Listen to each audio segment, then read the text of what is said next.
Long before history hardened into dates and textbooks, before marble statues and cinema screens froze warriors into perfect poses, there was a narrow strip of land where myth and mortality collided. Thermopylae was not born a legend. It was a place of heat, dust, and fear, a bottleneck between mountains and sea where men waited, knowing that the world was about to press down on them. In 480 BCE, Greece was not a united nation, but a fragile idea. City-states argued, competed, and distrusted one another. Sparta was feared. Athens was admired. Persia was unstoppable. Across Asia, the Persian Empire stretched like a living organism, absorbing cultures, armies, and kings into its vast, disciplined machine. To resist Persia was to resist history itself, and history had a habit of crushing those who stood in its way. And yet, resistance came. The name Thermopylae means the hot gates. Steam rose from natural springs, blurring the air like breath before battle. It was here that geography whispered an opportunity to the desperate. The narrow pass stripped empires of their numbers. It forced war to become personal. Shield met shield, breath met breath, death met choice. When modern audiences hear 300, they imagine flawless bodies, slow-motion combat, and defiant roars echoing into eternity. But before the myth, there were men, tired, hungry, uncertain men, who walked toward the sound of marching feet knowing they would not walk back. They did not know they would be remembered. They only knew they had been ordered, and they had chosen to obey. At the center of this gathering storm stood King Leonidas of Sparta, not a god, not a demigod, a king shaped by a society that valued endurance over comfort, obedience over emotion, and death over dishonor. His decision to march north was not heroic theater. It was political calculation layered with cultural expectation. Sparta was bound by law, ritual, and fear of appearing weak in a watching Greek world. But Thermopylae was never meant to be a final stand, not at first. It was a delay, a gamble, a signal flare thrown into history, buying time for a fractured Greece to wake up and realize that survival required unity. The legend would later claim glorious certainty. The reality was hesitation wrapped in resolve. As the Persian army approached, their numbers became legend in their own right. Ancient sources inflated them to mythic proportions, millions marching beneath banners and drums. The truth was smaller but no less terrifying. Tens of thousands of disciplined soldiers, archers darkening the sky, cavalry shaking the earth. Against them stood Greeks from multiple city-states, bound by uneasy alliance and shared fear. The Spartans were only a fraction of the force. Their presence was symbolic, almost theatrical. When Leonidas arrived with 300 Spartiate warriors, each one was chosen not for strength alone, but for legacy. Every man had a living son. Sparta demanded that even in death, bloodlines must survive. This was not romance. It was cold, institutional logic. As days passed, the air thickened with tension. Scouts whispered of Persian movements. Messengers carried ultimatums. Xerxes, king of kings, ruler of lands beyond counting, offered submission. Bow and live, kneel and be remembered as spared. Leonidas did not respond with poetry. He responded with silence, the most dangerous answer an empire can receive. Thermopylae became a waiting room for fate. Fires burned at night. Shields were repaired. Blades were sharpened not with rage, but with routine. These men had trained their entire lives for obedience, not glory. Fear existed, but it was disciplined, buried beneath ritual and repetition. And yet, something larger than orders was taking shape. Stories began even before the battle. Words passed from soldier to soldier, from camp to camp. They spoke not of victory, but of meaning, of standing because others might remember, of dying so that someone else might live differently. In those quiet moments before the storm, the legend was already forming, not in blood, but in belief. This is where the legend truly begins, not with shouting, not with clashing steel, but with a decision made in full awareness of consequence, a line drawn not in sand, but in time. Thermopylae was not destiny, it was defiance. And defiance, when remembered, becomes myth. Sparta was not a city in the way the modern mind understands cities. It was not built to inspire beauty, commerce, or intellectual debate. It was engineered deliberately and ruthlessly to produce one thing above all else: soldiers. Every stone, every law, every tradition pointed toward a single outcome. War was not an event in Sparta, it was the state of being. From the moment a Spartan child was born, his life no longer fully belonged to him. Elders inspected newborn boys with cold precision, judging strength, form, and potential. Those deemed weak were cast aside, left to die in the wilderness. This was not cruelty for cruelty's sake, it was policy. In Sparta, survival was a privilege earned before consciousness began. At the age of 7, Spartan boys were taken from their families and delivered into the agoge, the most feared training system in the ancient world. Childhood ended instantly. Comfort was stripped away. Shoes were forbidden. Food was scarce. Beatings were common. Silence was enforced. The goal was not skill alone, but endurance, the ability to function under hunger, pain, and humiliation without complaint. They were taught to steal food, but punished if caught. The lesson was never theft, it was competence. Failure was unacceptable. Mercy was weakness. Emotion was a liability. Brotherhood was survival. These boys learned to fight not as individuals, but as parts of a single organism, a living wall of bronze and discipline. Spartan education did not glorify thinking freely. It glorified obedience. Orders were not questioned, they were absorbed. To hesitate was to fail the man beside you. To break formation was to invite death for all. In battle, the shield mattered more than the sword, not because it protected the individual, but because it protected the formation. Lose your spear and you could fight. Lose your shield and you had betrayed Sparta. But beneath the iron discipline, there was fear, carefully controlled, rarely acknowledged, but always present. Spartan courage was not the absence of fear. It was fear caged and weaponized. From boyhood, they were taught that death was preferable to disgrace, and that the worst fate imaginable was to survive dishonorably. Spartan society itself was built upon this brutal clarity. The helots, enslaved populations, sustained the economy, allowing Spartan citizens to focus entirely on war. This imbalance created constant tension. To maintain control, Spartans ritualized violence. Young warriors were encouraged to kill helots in secret, turning oppression into training and desensitization into virtue. Even Spartan women were shaped by this martial obsession. They were stronger, more educated, and more outspoken than women in most Greek city-states, not for equality, but for efficiency. Strong mothers produced strong sons. Their famous farewell, "Come back with your shield or on it," was not poetry, it was doctrine. Sparta did not pretend to be kind, it pretended to be eternal. Yet this system came at a cost. Individuality was erased, creativity suffocated, joy narrowed into ritual. Spartan warriors were terrifying on the battlefield, but ill-prepared for a world that demanded adaptation beyond war. Their greatness was real, but fragile, dependent on a system that could not bend without breaking. By the time Leonidas marched toward Thermopylae, every man at his side had already been prepared for death for decades. They had rehearsed it in training yards, in hunger, in silence. What made their stand remarkable was not that they were fearless, but that they had been shaped so completely that fear had no place to speak. Sparta did not ask its men to die for glory. It trained them so thoroughly that dying felt inevitable. This was the machine that sent 300 men northward, not heroes seeking legend, but products of a state that believed survival itself depended on sacrifice. History remembers Leonidas as a statue before it remembers him as a man. Bronze muscles, narrowed eyes, a raw frozen in time. But before he became a symbol, Leonidas was shaped by the same merciless system that forged every Spartan warrior, except his burden was heavier. He was trained not only to fight, but to rule within a society that valued strength above mercy and law above life. Leonidas was not born heir to the throne. As a younger son of King Anaxandridas II, his future was uncertain, which meant he received the full brutality of Spartan training. He endured the agoge alongside boys who would never rule, never command, never be remembered. Hunger did not spare him. Pain did not recognize his bloodline. In Sparta, kingship did not grant exemption, it demanded proof. This upbringing shaped Leonidas into a ruler who understood obedience from the inside. He did not command from distance or ceremony. He commanded as one who had stood in formation, who had felt the shield press into his forearm, who knew the cost of hesitation. His authority was not theatrical. It was earned, quietly and completely. By the time Persia threatened Greece, Leonidas was already a veteran of Spartan politics, a world as dangerous as any battlefield.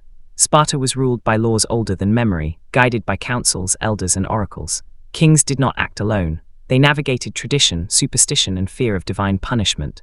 When the oracle of Delphi warned that either Sparta would fall or a king must die, the prophecy did not shock Leonidas. It clarified the terms. Marching north with a limited force was not defiance alone, it was compromise. Religious festivals prevented the full Spartan army from mobilizing. Political hesitations slowed decision-making. Leonidas chose action within constraint. He did not go to Thermopylae expecting victory. He went understanding that delay itself could reshape the war. The 300 who followed him were not merely soldiers. They were Spartans selected with intention. Each man left behind a son, ensuring Sparta's future even as its present marched toward extinction. This decision stripped heroism of romance and replaced it with calculation. Leonidas did not gamble blindly. He planned within the cold arithmetic of survival. Ancient writers often described Leonidas as fearless, but the truth is more unsettling.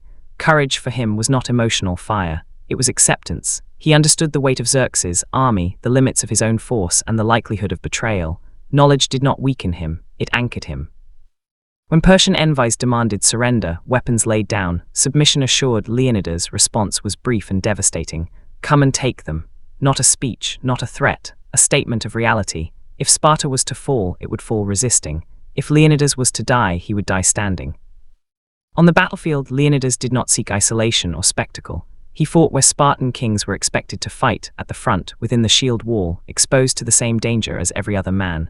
His presence stabilized the line. His survival meant hope. His death would mean collapse. He understood this and remained.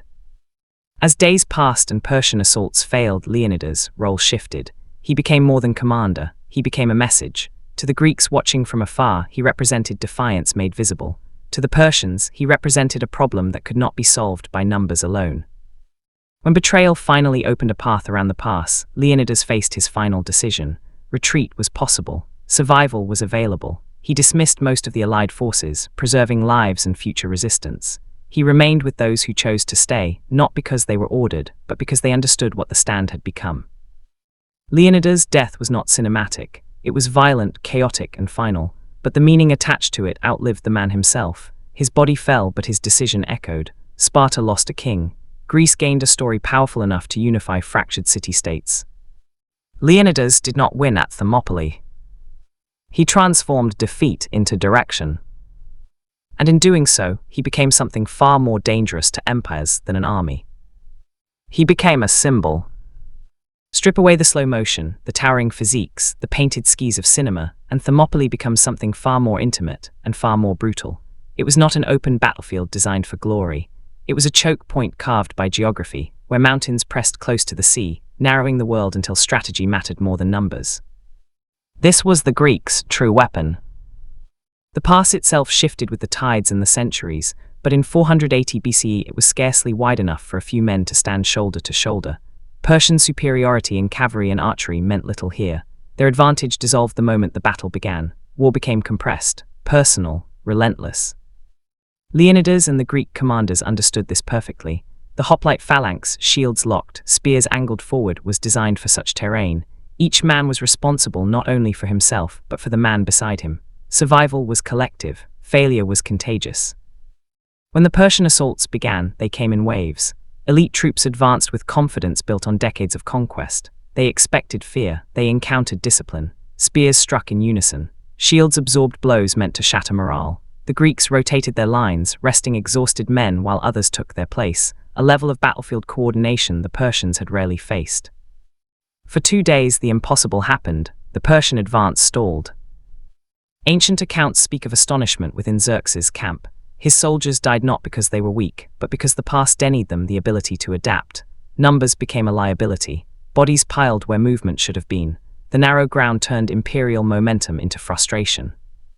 But history does not turn on strength alone, it turns on information. A local Greek named Ephialtes revealed a mountain path, the Anapaea Trail, that allowed the Persians to outflank the defenders. Betrayal, not force, shifted the balance. As Persian troops marched through the night, Thermopylae ceased to be a shield and became a trap.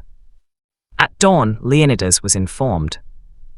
This moment is often painted as a dramatic realization, but the truth is colder. He had anticipated such an outcome. No defense is perfect. No stand lasts forever. The question was not whether the line would break, but what should be done when it did.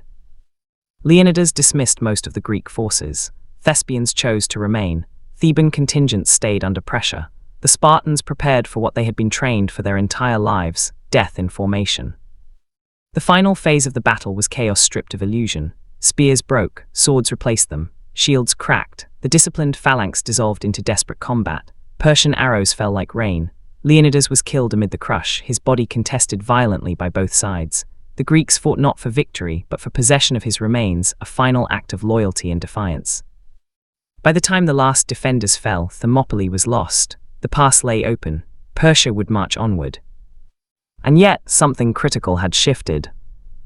The stand at Thermopylae shattered the myth of Persian invincibility.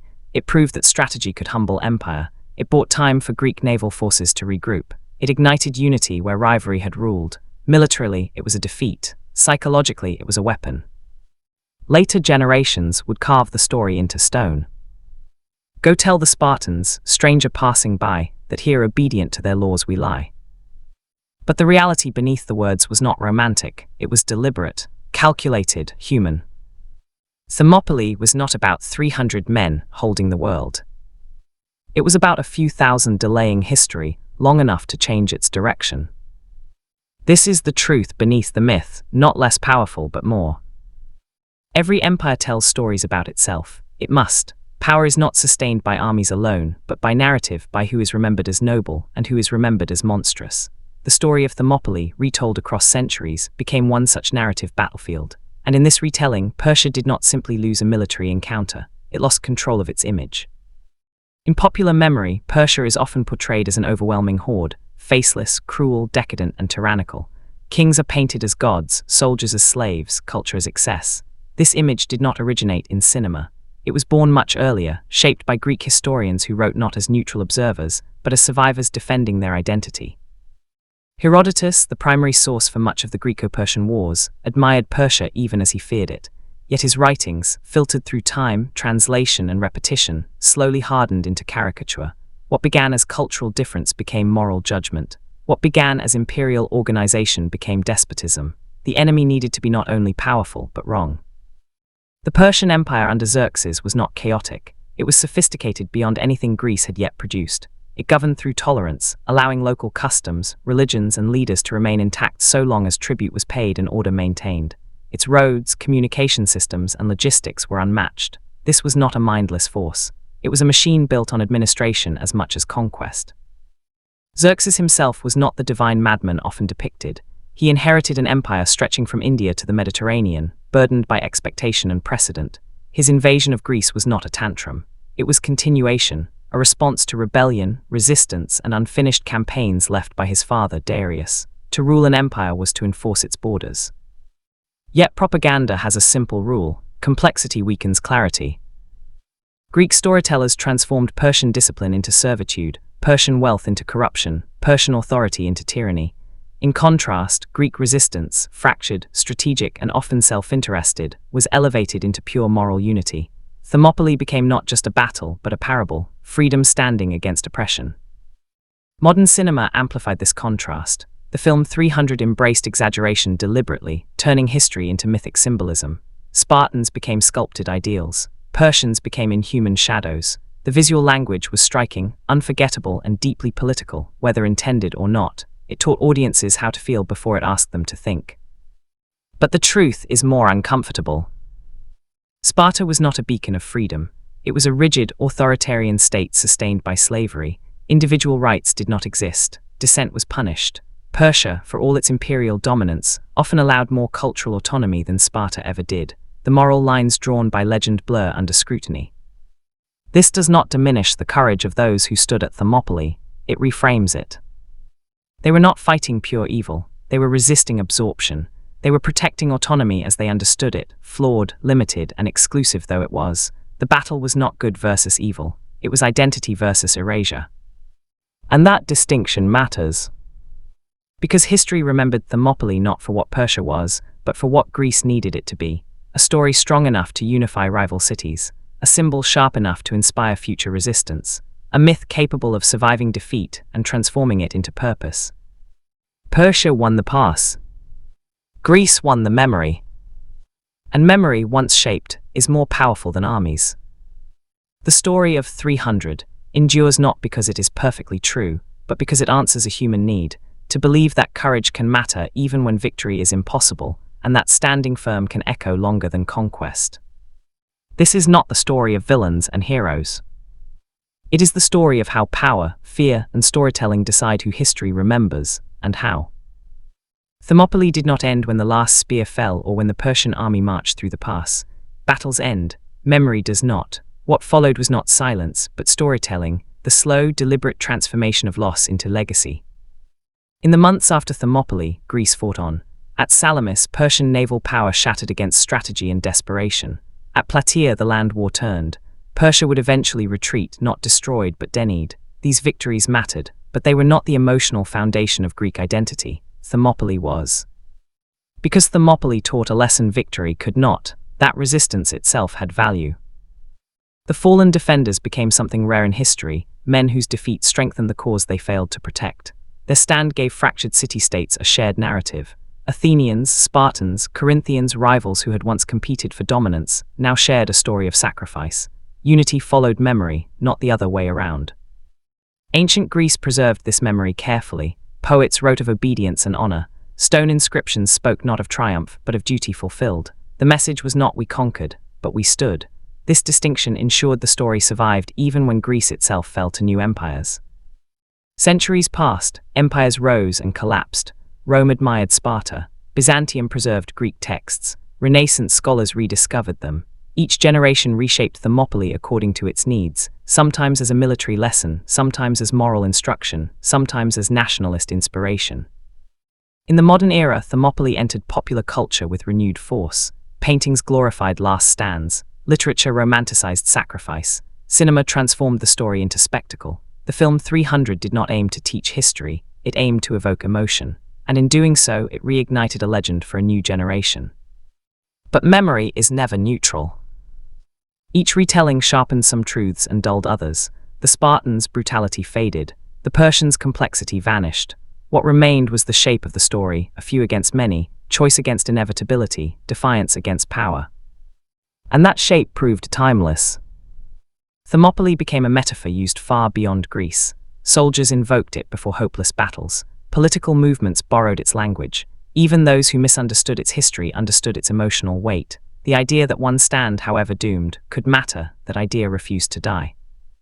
Yet the deepest power of Thermopylae lies not in hero worship, but in reflection.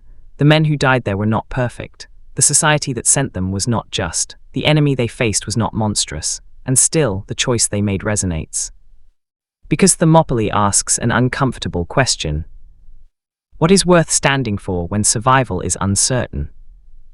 Leonidas and his men did not stop an empire. They slowed it. They did not save Greece alone. They gave others time to act. Their legacy was not victory, but momentum, the invisible force that turns hesitation into action. This is why the story endures. Not because it is simple, but because it is human. The myth of 300 will continue to evolve, distorted by art, politics, and emotion. But beneath every retelling lies the same core truth. History is shaped not only by those who win, but by those who choose to stand when retreat is possible. Thermopylae was not the end of a road. It was a signal fire, burning just long enough for the world to notice. And as long as people search for meaning in sacrifice, the memory of that stand will never truly fade.